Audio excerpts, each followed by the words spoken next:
Hello and welcome to Coffee and a Conversation with Capital News. I'm Jacqueline Gelano and I'm joined here today with Kevin Acton, who's running in the Vernon Lumby riding to be MLA. Now Kevin, before we begin, I do have a question for you. Okay. How do you take your coffee? Oh, great. Yep, black with 2 sugar. Perfect, we can accommodate that. All right, let's get to it.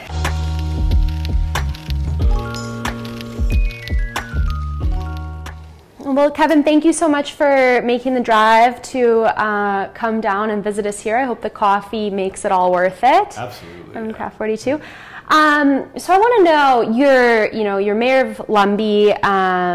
You've currently recused yourself from that role on the RDCO.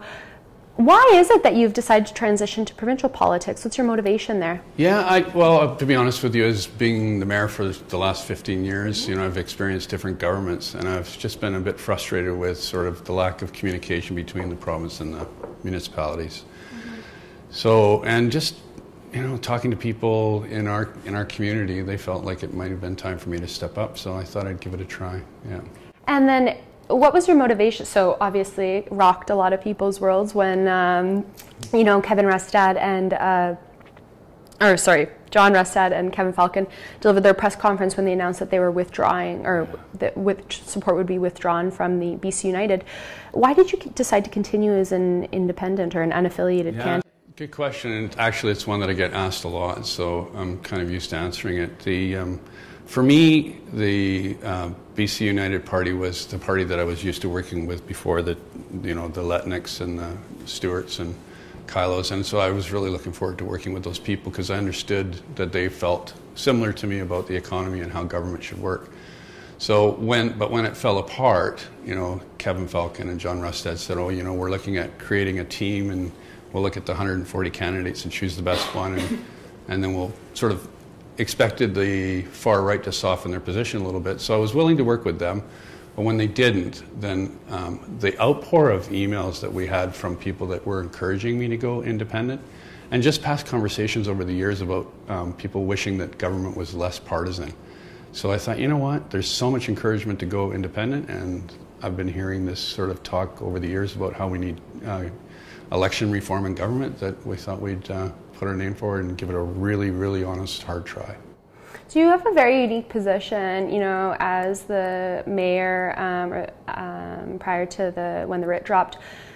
You have a first-hand experience dealing with a lot of issues, and on a municipal level. What are some of the biggest issues that are facing, your constituents in Vernon Lumby right now? Yeah, definitely, like you say, as the mayor, you hear about it all the time, and housing is definitely one of them, right? We hear young people, actually so many people come to me and said, we wanted to move to Lumby, but we couldn't find a house there.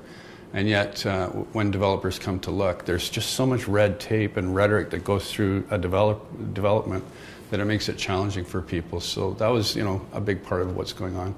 And then just your affordability. Being in a smaller town, especially, I hear personally from the food bank all the time or from the Seniors Housing Society and about the shortfalls and how the usage is increasing. So just trying to get in and make a little bit of difference in those areas. And if elected, how would you tackle the affordability crisis? Yeah. What can be done? What are some feasible options for your community?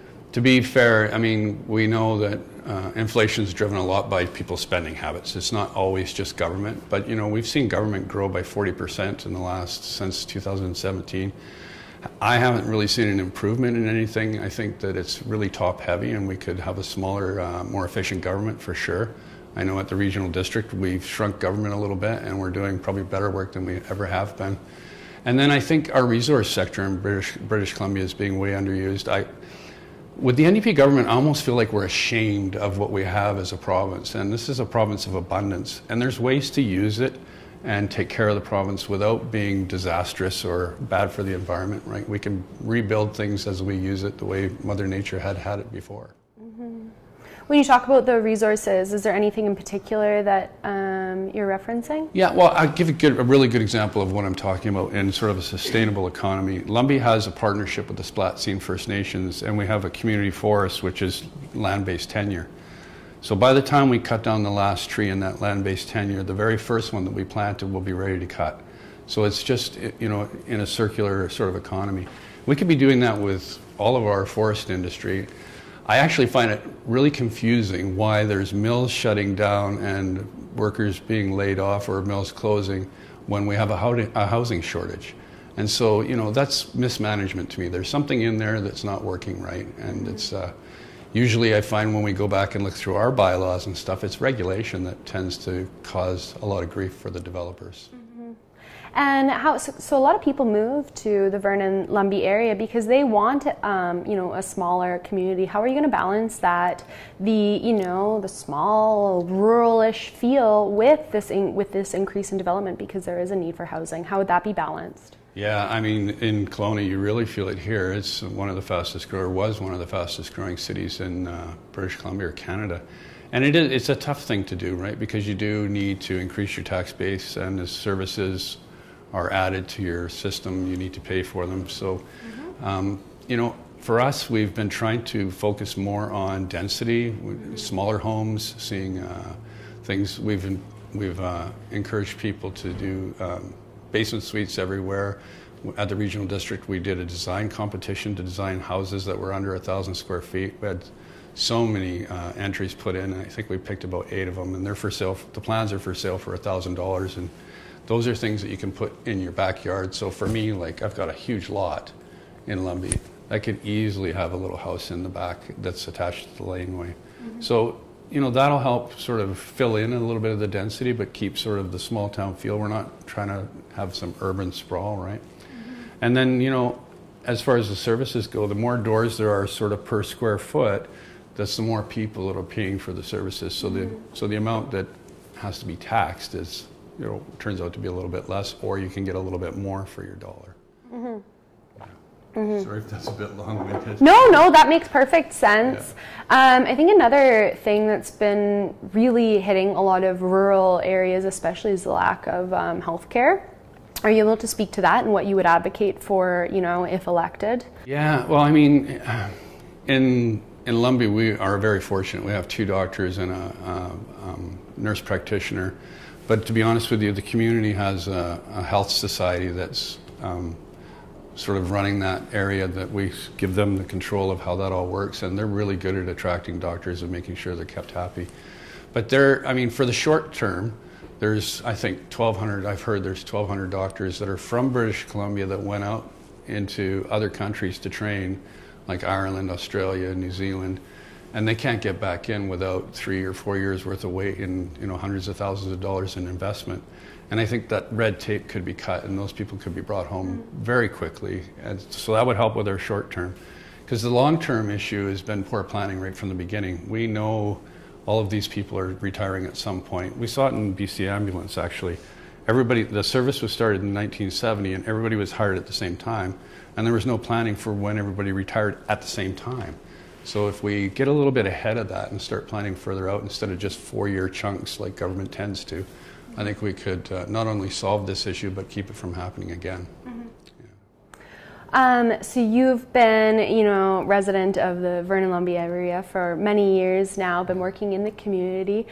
What is your favorite thing to do in the fall season locally? Well, you know, normally if I wasn't sitting here chatting with you, I'd probably be on the river. I'm either fly fishing or hiking or whitewater kayaking.